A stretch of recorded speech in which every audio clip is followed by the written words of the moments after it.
Canadian nationality law determines who is eligible to be a citizen of Canada. Canadian nationality is typically obtained by birth in Canada, birth abroad when at least one parent is a Canadian citizen, or by adoption by at least one Canadian citizen. It can also be granted to a permanent resident who has lived in Canada for a period of time. History of British subject into Canadian citizenship. After Canadian Confederation was achieved in 1867, the new Dominion's nationality law initially closely mirrored that of the United Kingdom, and all Canadians were classified as British subjects. Section 91(25) of the British North America Act, 1867, passed by the British Parliament in London, however, gave the Parliament of Canada authority over naturalization and aliens. The Immigration Act, 1910, for example, created the status of Canadian citizen. This distinguished those British subjects, who were born, naturalized, or domiciled in Canada from those who were not, but was only applied for the purpose of determining whether someone was free of immigration controls. The Naturalization Act, 1914, increased the period of residence required to qualify for naturalization in Canada as a British subject from 3 years to 5 years. A separate additional status of Canadian national was created under the Canadian Nationals Act, 1921, in order that Canada could participate in international forces or military expeditions separately from Britain. Canadian independence from Britain was obtained incrementally between 1867 and 1982. In 1931, the Statute of Westminster provided that the United Kingdom would have no legislative authority over Dominions without the request and consent of that Dominion's government to have a British law become part of the law of the Dominion. The law also left the British North America Acts within the purview of the British Parliament, because the federal government and the provinces could not agree on an amending formula for the Canadian Constitution. When, in 1982, the British and Canadian Parliaments produced the Mutual Canada Act 1982 and Constitution Act 1982, which included a constitutional amendment process, the UK ceased to have any legislative authority whatsoever over Canada. By the 1930s and the outbreak of World War II, Canada's naturalization laws consisted of a hodgepodge of confusing acts, which still retained the term British subject as the designation for Canadian nationals. This eventually conflicted with the nationalism that arose following the First and Second World Wars, and the accompanying desire to have the Dominion of Canada's sovereign status reflected in distinct national symbols. This, plus the muddled nature of existing nationality law, prompted the enactment of the Canadian Citizenship Act, 1946, which took effect on January 1, 1947. On that date, Canadian citizenship was conferred on most Canadians previously classified as British subjects. Subsequently, on April 1, 1949, Canadian nationality law was extended to Newfoundland, upon the former British colony joining the Canadian Confederation as the province of Newfoundland. Canadian nationality law was substantially revised again on February 15, 1977, when the new Citizenship Act came into force. From that date, multiple citizenship became legal. Canadians ceased to be British subjects, and are now termed Commonwealth citizens. However, those who had lost Canadian citizenship before that date did not automatically have it restored until April 17, 2009, when Bill C-37 became law. The 2009 Act, the most recent major change to laws governing Canadian citizenship, limited the issuance of citizenship to children born outside Canada to Canadian ancestors to 1 generation abroad. Birth in Canada, in general, everyone born in Canada from 1947 or later acquires Canadian citizenship at birth. In one 2008 case, a girl born to a Ugandan mother aboard a Northwest Airlines flight from Amsterdam to Boston was deemed a Canadian citizen for customs purposes because she was born over Canada's airspace. The only exceptions concern children born to diplomats, where additional requirements apply. Section 3(2) of the current Act states that Canadian citizenship is not granted to a child born in Canada if either parent was a diplomatic or consular officer or other representative at the time of birth and neither parent was a Canadian citizen or Canadian permanent resident. However, Should the immigration status of the parents of such persons change to permanent resident, a child may be granted citizenship immediately, or when the parents acquire citizenship through naturalization, at the discretion of Citizenship and Immigration Canada. In 2012, Citizenship and Immigration Minister Jason Kenney proposed to modify the Jasola birthright citizenship recognized in Canadian law as a means of discouraging birth tourism, most likely by requiring at least one of the parents be resident in Canada. Canadian citizenship by descent. Every person born outside of Canada in the first generation abroad is a Canadian citizen by descent.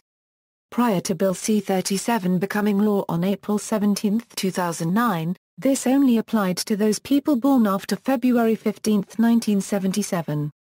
Every such person whose Canadian parent or parents were also not born in Canada and obtained their citizenship at birth by descent must have successfully applied to maintain their Canadian citizenship before their 28th birthday, that is, if their 28th birthday took place before April 17, 2009. People falling into that category who did not take steps to maintain their citizenship lost their citizenship on that birthday. With Bill C-37 coming into effect on April 17, 2009, there is no longer a requirement or any allowance to apply to maintain citizenship. Additionally, the first-generation rule requires at least one parent to be born in Canada or be a naturalized Canadian citizen in order to pass citizenship to their children born outside of Canada. 2009 amendments to the Citizenship Act, an act to amend the Citizenship Act, came into effect on April 17, 2009 and changed the rules for Canadian citizenship. Individuals born outside of Canada can now become Canadian citizens by descent if one of their parents is a citizen of Canada either by having been born in Canada or by naturalization. The new law limits citizenship by descent to one generation born outside Canada. One of the changes instituted by the Government of Canada is the first-generation limitation, considered a punitive measure by some against naturalized citizens who reside abroad for lengthy periods of time. Jason Kenney, Minister for Citizenship, Immigration and Multiculturalism, said the following in the House of Commons of Canada on June 10, 2010, "That's why we must protect the values of Canadian citizenship and must take steps against those who would cheapen it. We will strengthen the new limitation on the ability to acquire citizenship for the second generation born abroad. The new rules would not confer a Canadian citizenship on children born outside of Canada to parents who were themselves Canadian citizens by birth but not born in Canada. Thus the new rule makes a distinction between Canadian citizens born in Canada and immigrants granted citizenship on the one hand and citizens by birth who were born outside Canada on the other who have attenuated rights to pass on citizenship to their children. In a scenario, the new rules would apply like this: a child is born in Brazil in 2005 to a Canadian citizen father, who himself is a born-abroad citizen by descent, and a Brazilian mother who is only a permanent resident of Canada. Child automatically becomes a Canadian citizen at birth. Another child born after April 17, 2009 in the same scenario would not be considered a Canadian citizen. The child is considered born past first-generation limitation, and the parents would have to sponsor the child to Canada to become a permanent resident. Once the permanent residency is granted, a Canadian parent can apply for Canadian citizenship on behalf of the child, without the required 3-year residency rule, however. Every person born outside Canada but within one generation of the native-born or naturalized citizen parent is automatically a Canadian citizen by descent. The second generation born abroad, however, is not a citizen of Canada at birth. Such an individual might even be stateless if without claim to any other citizenship. The second generation born abroad can gain Canadian citizenship only by immigrating to Canada. This can be done by the Canadian citizen's parent sponsoring as a dependent child, a category with fewer requirements, which would also take less time than most other immigration application categories.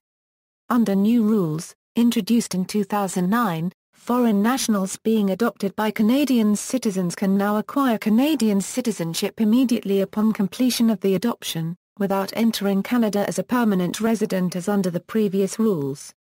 Naturalization as a Canadian citizen. A person who is a permanent resident may apply for Canadian citizenship by naturalization subject to the following conditions.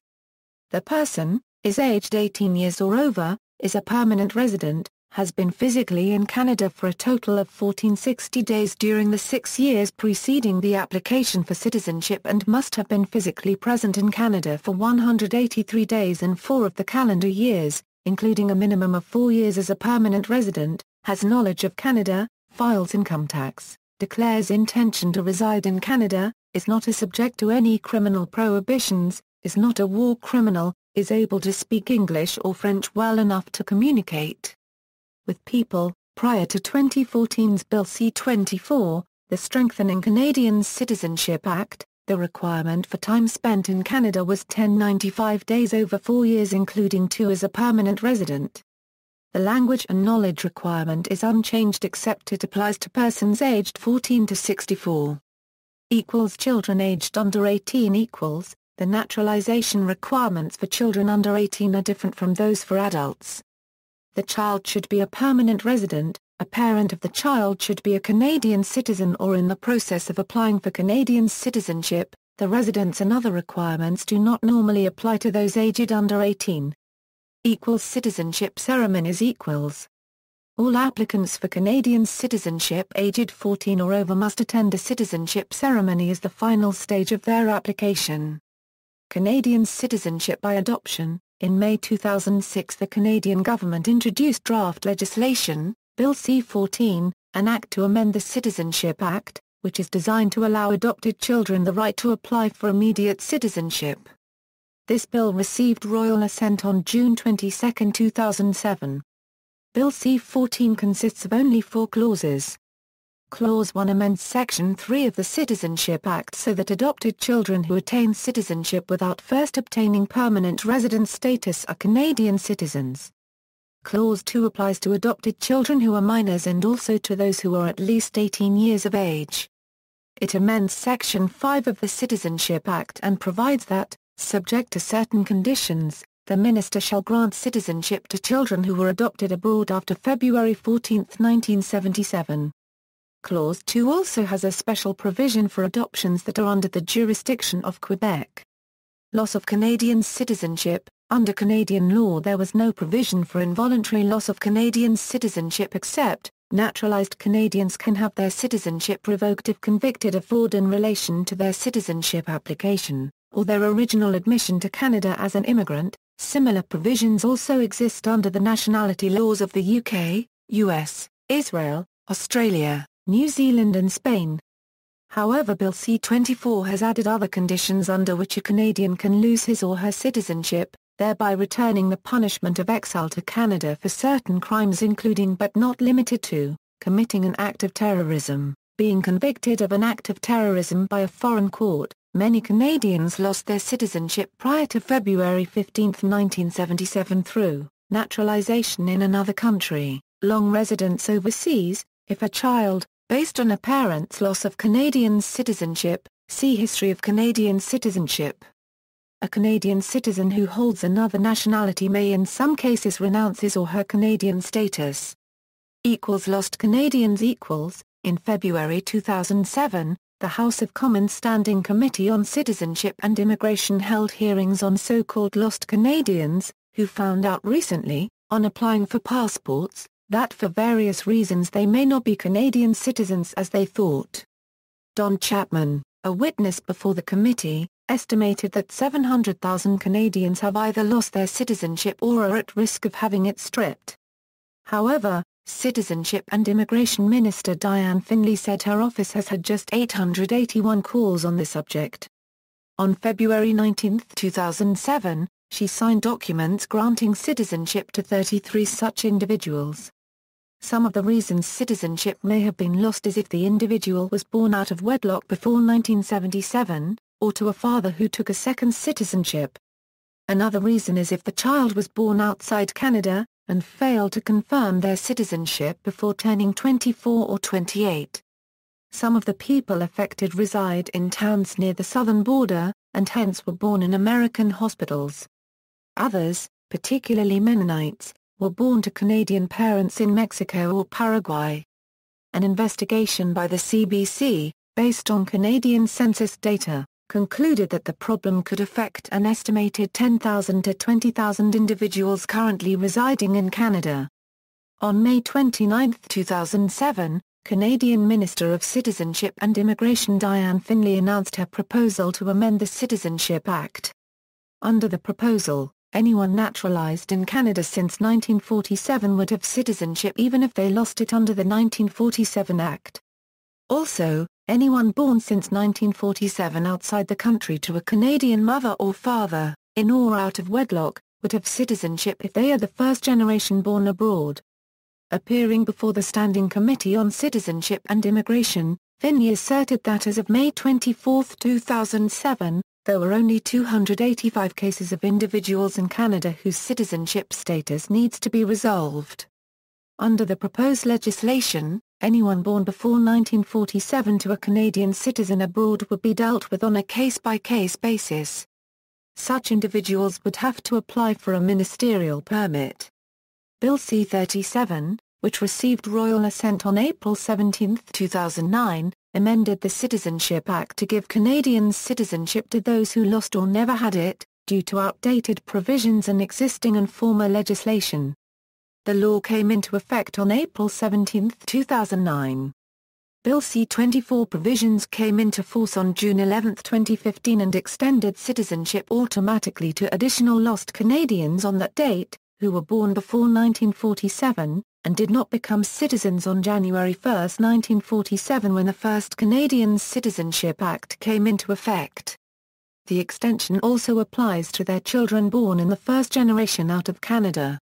Resumption of Canadian citizenship. Former Canadian citizens who lost their citizenship as adults are generally required to obtain landed immigrant status under normal rules and live in Canada for 1 year in order to resume Canadian citizenship.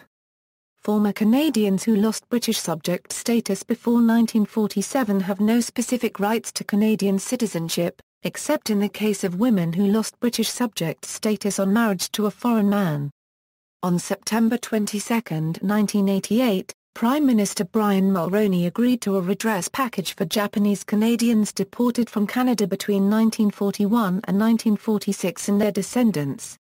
The package authorized a special grant of Canadian citizenship for any such person. All descendants of deported persons were also eligible for the grant of citizenship provided that they were living on September 22, 1988, regardless of whether the person actually deported from Canada was still alive. The royal family. Though she resides predominantly in the United Kingdom and it is uncertain whether a monarch is subject to his or her own citizenship laws, the Queen of Canada is considered Canadian. She and those others in the royal family who do not meet the requirements of Canadian citizenship are not classified by either the government or some constitutional experts as foreigners to Canada. In the Canadian context, members of the royal family are subject specifically of the monarch of Canada. Members of the royal family have also, on occasion, declared themselves to be Canadian and called Canada home. Judicial review of provisions of current and previous citizenship acts. There have been a number of court decisions dealing with the subject of Canadian citizenship. In particular, the interpretation of the 3-year residence requirement enacted by the 1977 Citizenship Act, which does not define the term residence, and, further, prohibits an appeal of a federal court decision in a citizenship matter to the Federal Court of Appeal or the Supreme Court, has led to a great deal of mischief and agony, and generated considerable judicial controversy. Over the years, two principal schools of thought with respect to residence have emerged from the federal court. Early on, in 1978, Associate Chief Justice Arthur L. Thurlow and Papadogiogakis, 1978, 2 F.C. 208, opined that residency entails more than a mere counting of days.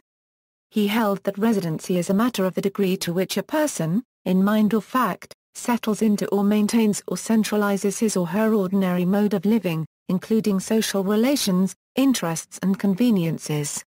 The question becomes whether an applicant's linkages suggest that Canada is his or her home, regardless of any absences from the country. In Riku, Justice Barbara Reid further elaborated that in residency cases the question before the court is whether Canada is the country in which an applicant has centralized his or her mode of existence. Resolving such a question involves consideration of several factors. Was the individual physically present in Canada for a long period prior to recent absences which occurred immediately before the application for citizenship? Where are the applicant's immediate family and dependents resident? Does the pattern of physical presence in Canada indicate a returning home or merely visiting the country? What is the extent of the physical absences if an applicant is only a few days short of the 1095-day total? It is easier to find deemed residents than if those absences are extensive. Is the physical absence caused by a clearly temporary situation such as employment as a missionary abroad, following a course of study abroad as a student, accepting temporary employment abroad, accompanying a spouse who has accepted temporary employment abroad? What is the quality of the connection with Canada? Is it more substantial than that which exists with any other country? The general principle is that the quality of residence in Canada must be more substantial than elsewhere. In contrast, a line of jurisprudence flowing from the decision in Re Pour Gaisami, 62 FTR 122, 19 LR 259, emphasized how important it is for a potential new citizen to be immersed in Canadian society and that a person cannot reside in a place where the person is not physically present. Thus, it is necessary for a potential citizen to establish that he or she has been physically present in Canada for the requisite period of time. In the words of Justice Francis Muldoon, the coexistence of such disparate, yet equally valid approaches has led some judges to comment that the citizenship law is in a sorry state, that there cannot be two correct interpretations of a statute, that it does not engender confidence in the system for conferring citizenship if an applicant is, in the course of a single application, subjected to different legal tests because of the differing legal views of the citizenship court, that there's a scandalous incertitude in the law, and that there is no doubt that a review of the citizenship decisions of this court, on that issue, demonstrates that the process of gaining citizenship in such circumstances is akin to a lottery. In 2010 it seemed that a relative judicial consensus with respect to decision-making in residence cases might emerge. In several federal court decisions it was held that the citizenship judge must apply a hybrid two-test approach by firstly ascertaining whether, on the balance of probabilities, the applicant has accumulated 1,095 days of physical presence. If so, the residency requirement is considered to have been met. If not, then the judge must additionally assess the application under the centralized mode of existence approach, guided by the non-exhaustive factors set out in CU. However, most recently, this compromise formula was rejected by federal court judges, who continued to plead for legislative intervention as a means to settle the residency requirement debacle. A few of the other major decisions are: Rights and responsibilities of citizens. According to Citizenship and Immigration Canada, citizens are entitled to enjoy the rights guaranteed by the Canadian Charter of Rights and Freedoms. Able to vote in political elections upon reaching the age of 18. Able to run for political office upon reaching the age of 18. Able to obtain a Canadian passport. Able to prevent risk of getting deported from Canada. Able to work for the federal government. Allowed to live outside Canada indefinitely while retaining the right to return. Able to pass on Canadian citizenship to children born outside Canada. Citizens are responsible for obeying Canada's laws. Voting in elections. Serving on jury when reaching the age of majority, and if selected. Taking responsibility for themselves and their family. Helping others in the community. Caring for and protecting the Canadian heritage and environment. Respecting the rights and freedoms of others. Eliminating discrimination and injustice.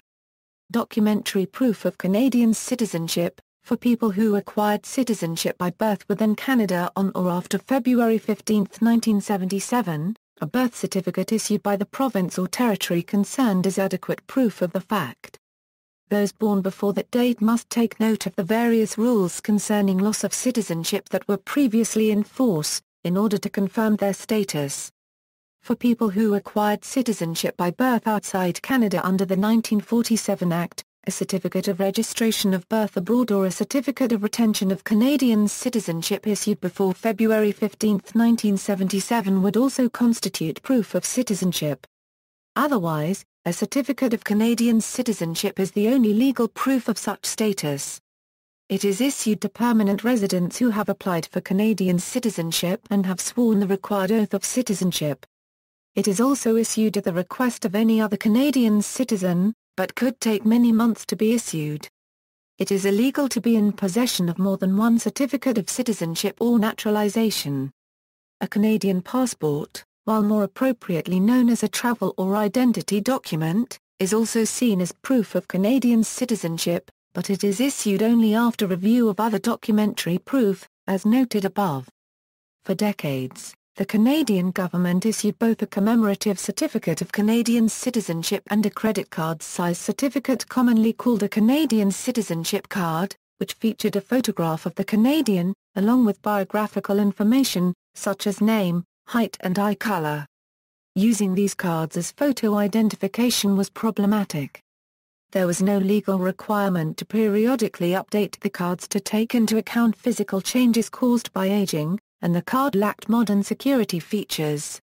Many Canadians who obtained citizenship as children continued to use cards issued to them as children as legal photo identification well into adulthood. Furthermore, obtaining a replacement photo card when the original was lost or stolen was time-consuming, often taking many months, which could delay obtaining other forms of photo ID such as a passport. In 2012, the Government of Canada decided to discontinue the photo cards. The commemorative certificates have been redesigned and are now recognized as the legitimate proof of Canadian citizenship. In making this change, the government asserted that this change would make the document more secure, and ensure that proof of Canadian citizenship would no longer be used as an ID or travel document, and cited the prohibitive cost of replacing card-making equipment and updating the photo ID cards with modern security features. Visa requirements. Visa requirements for Canadian citizens are administrative entry restrictions by the authorities of other states placed on citizens of Canada. According to the 2014 Visa Restrictions Index, holders of a Canadian passport can visit 173 countries and territories visa-free or with visa on arrival, and Canada is currently ranked second in terms of travel freedom. Commonwealth Citizenship. Because Canada is a member of the Commonwealth of Nations, Canadian citizens also have the status of Commonwealth citizen, the functional meaning of which varies from one member state to another. Under British law, Canadians are entitled to certain rights in the United Kingdom, including access to the British Working Holiday Visa Scheme, the ability to join the British Armed Forces, subject to certain residency requirements, if resident in the UK with indefinite leave to remain, the ability to join the police, for those with a British-born grandparent, access to the UK ancestry entry clearance, for those born before 1983 who meet the requirements, right of abode in the United Kingdom, if resident in the United Kingdom, the right to vote and stand for public office there. The following right has also applied in other Commonwealth realms, though it may not be current law in all of them. While abroad in a country where Canada does not have a consular office, Canadians may receive assistance from an Australian consular office under the Canada-Australia Consular Services Sharing Agreement. In areas where neither country has a diplomatic mission, Canadians may receive assistance from a British office. In cases where a Canadian needs an emergency travel document and Canada does not maintain a consular office, Canadians may obtain, as Commonwealth citizens, a British emergency passport. See also: Nationality Law, Department of Citizenship and Immigration Canada, Oath of Citizenship, Permanent Resident, Canadian Passport, Passport Canada, Immigration to Canada, Canadians of Convenience, Lost Canadians, Honorary Canadian Citizenship, Visa Requirements for Canadian Citizens, Citizenship Judge. Notes. References. Further reading. External links: How to Become a Citizen, Canada Citizenship Act and Regulations, CIC Citizenship Policy Manuals. Globe and Mail article on Lost Canadians, Legal Resource for Foreign Brides, Legal Case of Immigration Fraud, Revised Statutes of Canada 1970, containing Canadian Citizenship Act 1946.